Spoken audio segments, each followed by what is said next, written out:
Hey everybody. Looks like Kathleen Kennedy, according to news, is staying on at Lucasfilm through Q2 of 2025. Now, I thought this was interesting because of the way it was being reported. Star Wars fans aren't going to be happy about this. I'm seeing no great celebrations that there is a light at the end of the tunnel. In fact, I'm seeing more of a, she's still there kind of thing. It's telling to me because, as someone with a modicum of media literacy, that tells me that people are more concerned about losing a target for their rage bait that makes them a lot of money than they are actually caring about whether or not the product gets any better. Now, that is not to say I'm out here defending Kathleen Kennedy's reign at Star Wars. It has definitely been flawed at best. But in order to properly critique her reign, you have to acknowledge some things if we're going to be honest. Because in reality, two things can be true at the same time. Kathleen Kennedy is the third most money-makingest producer of all time. That is not, there's no question on that. That is fact. She has produced some of the most legendary movies of all time.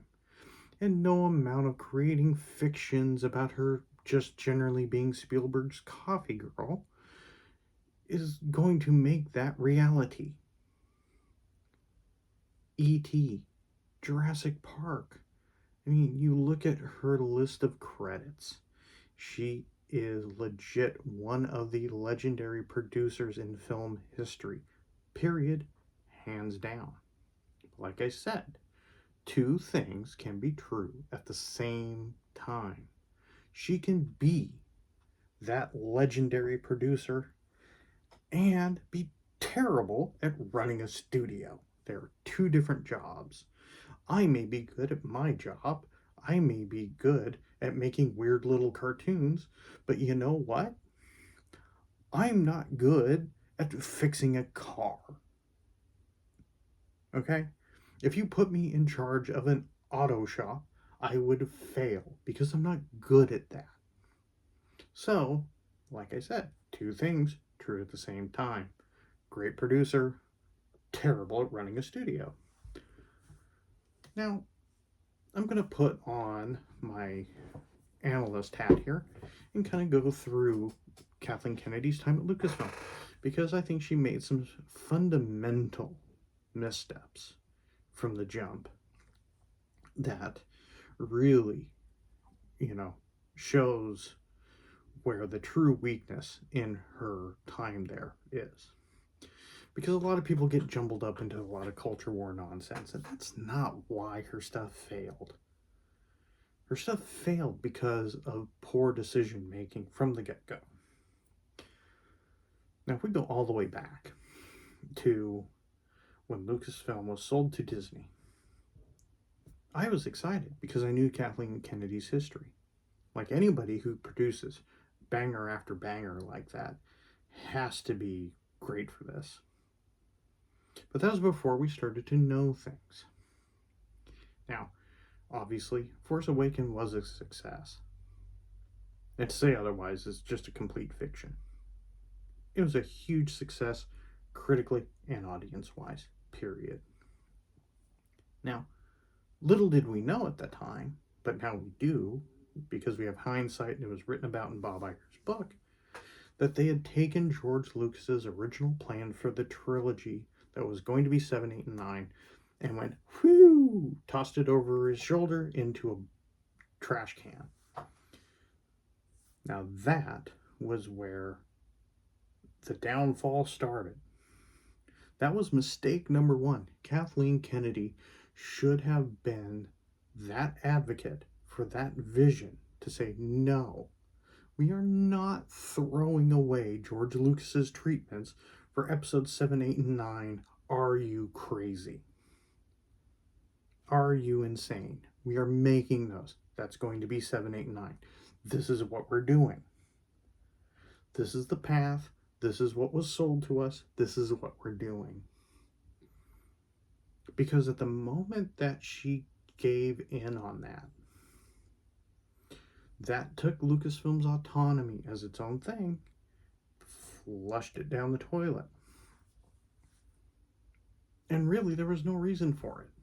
You know, oh, we wanted to do our own thing, da da da da da da da da. Well, no, you wanted to make Star Wars movies. And because you got to understand, corporations aren't the quickest on the stick, especially when they get that big and unwieldy.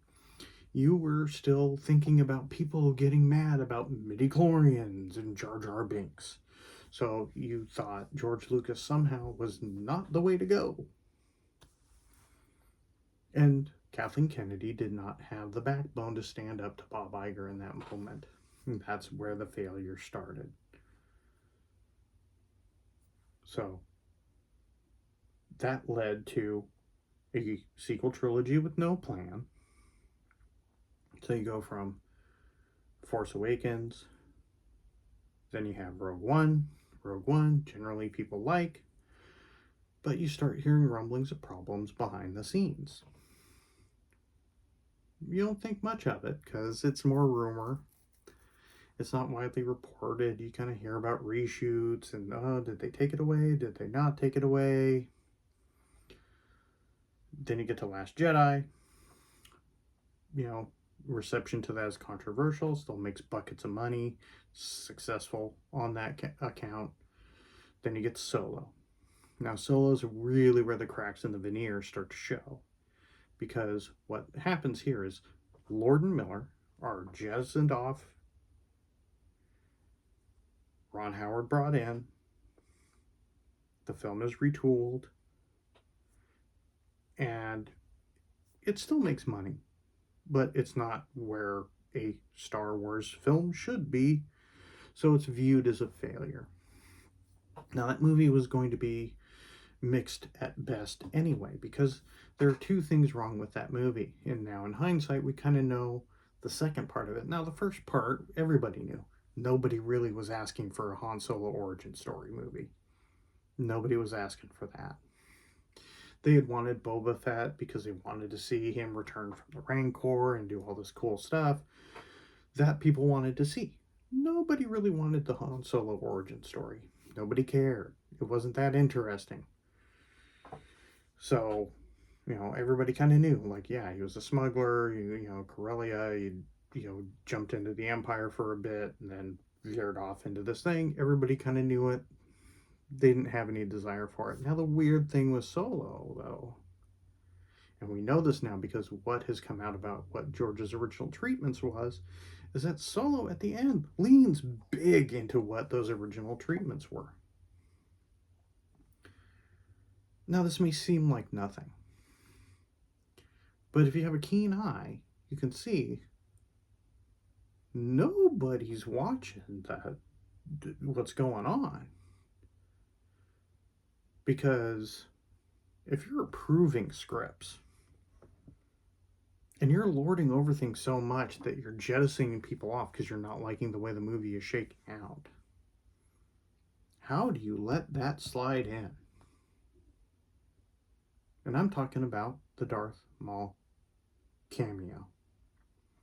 Because what we've found out through leaks and information published in books is that the George Lucas treatments leaned into the power vacuum after the Empire. And basically how the criminal syndicates all kind of came in and took over. You had some Imperial, element in there that were kind of becoming, this almost terrorist organization. And then you had Darth Maul with Darth Talon kind of lording over things in the criminal world. So, knowing that, why did you leave a scene in that would have led a through line directly to that storyline that you knew you weren't making? Kathleen Kennedy knew she wasn't making that story. That story was not going to be part of the future of Star Wars. Why would you leave that in? That, to me, is the biggest telltale sign that no one's watching the shop. They do weird things that make it look like people are watching the shop, firing directors, announcing projects, and then collapsing them on themselves and getting rid of them. like they were never an idea. But of all of those things, that's the one that says no one's watching the shop, something's wrong. Then you get to, you know, two things happening. Colin Trevorrow, after a couple things, because everybody makes it about, right, the reception of The Last Jedi and them wanting to change course and go try and recreate the nostalgia trip that was Force Awakens. That's part of it. That's part of it. The other part of it is Colin Trevorrow had released a movie called The Book of Henry that ate shit. It tanked. It bombed hard.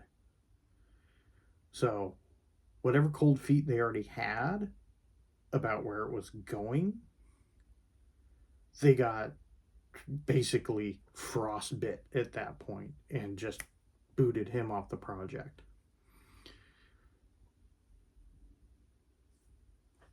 Then brought J.J. Abrams back in, who notoriously is bad at sticking the landing of anything, and have him do the ending of this big 9-movie epic. And by all accounts, it's a flawed movie, straight up. Like, even as much as I kind of view Star Wars as, like, kind of that old saying about pizza, even when it's bad, it's still pretty good. If we're being honest, it is flawed. It is very flawed. It does a horrible job tying everything up. It goes back and makes it goes out of its way to make it seem like they're just going in and retconning everything that happened in The Last Jedi. Like, it goes out of its way. You would almost think it was done on purpose to be like, oh, that thing you didn't like? Whoo! Oh, the other thing you didn't like? Whee! We're tossing all that out. Like, and awkwardly so. It is in your face. So, like, even just from that standpoint, it's like, whew, that's rough. That's a rough watch. And it does one of the worst things you can do, which is, because it's not a satisfying ending, it makes what came before worse in retrospect. That's why if you've made any kind of plan going forward, my God, stick with it.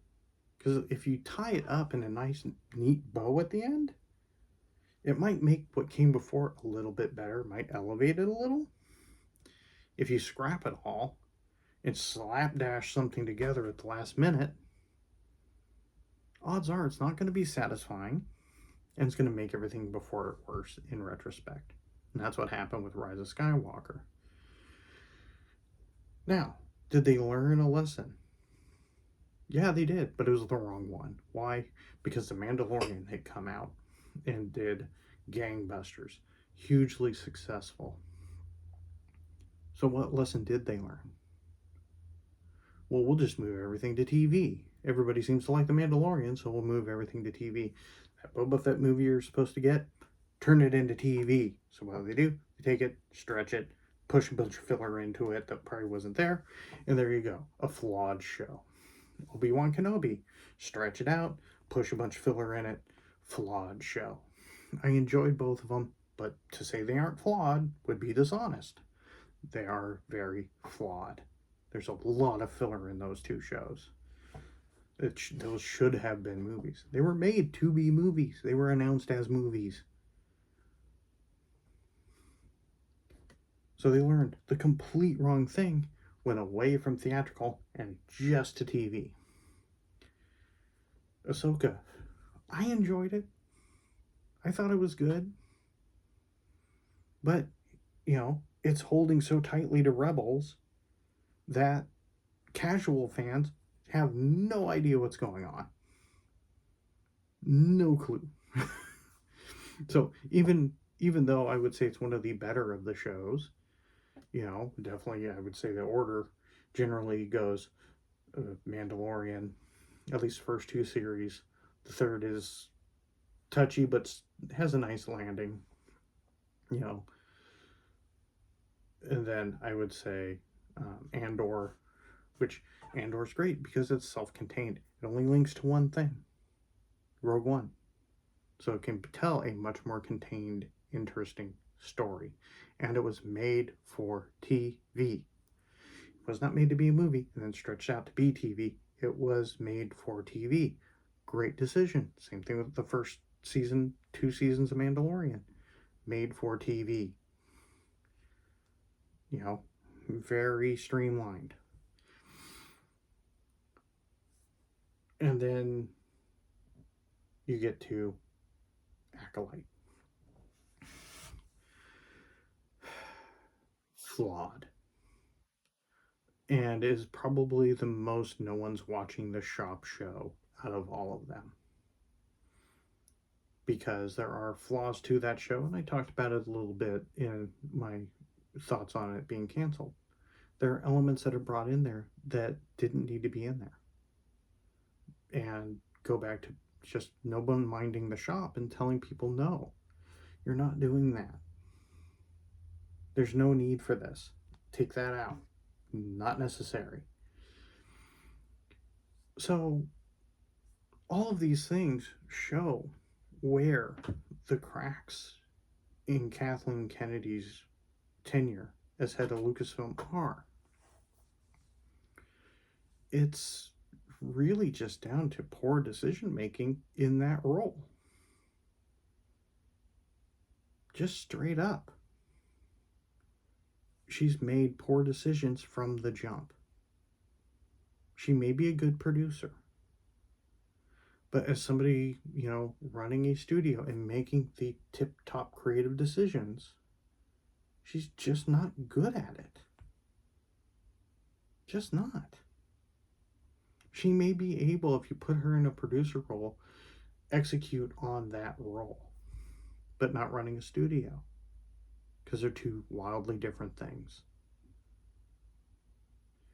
Had she, from the jump, started her tenure there, defending George's original vision for 7, 8, and 9, basically slapping Bob Iger on the wrist and taking those treatments, saying, nope, this is what we're making, she would have started on a much stronger footing.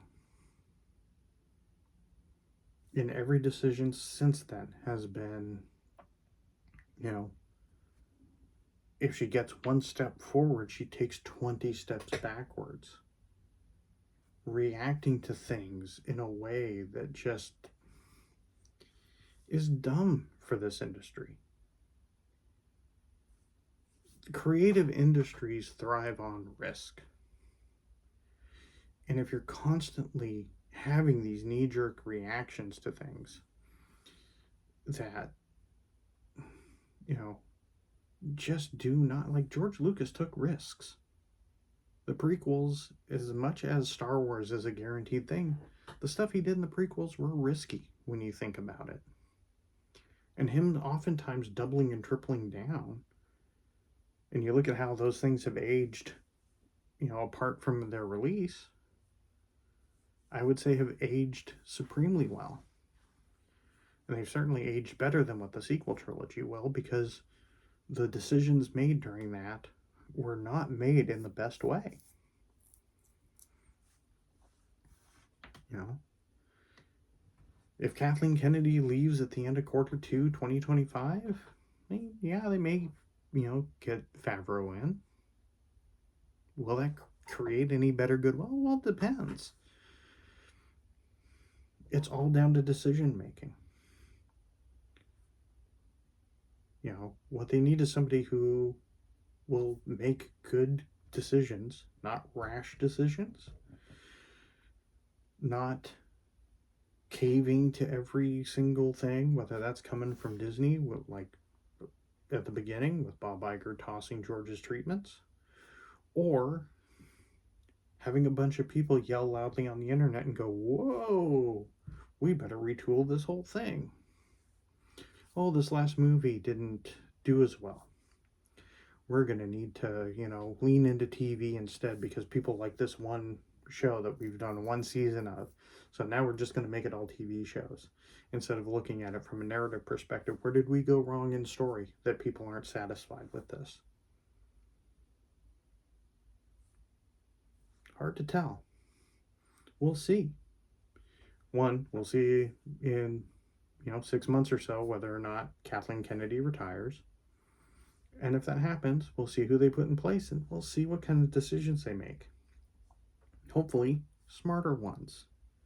Hopefully, better ones. So those are my thoughts on it. See you in the next video.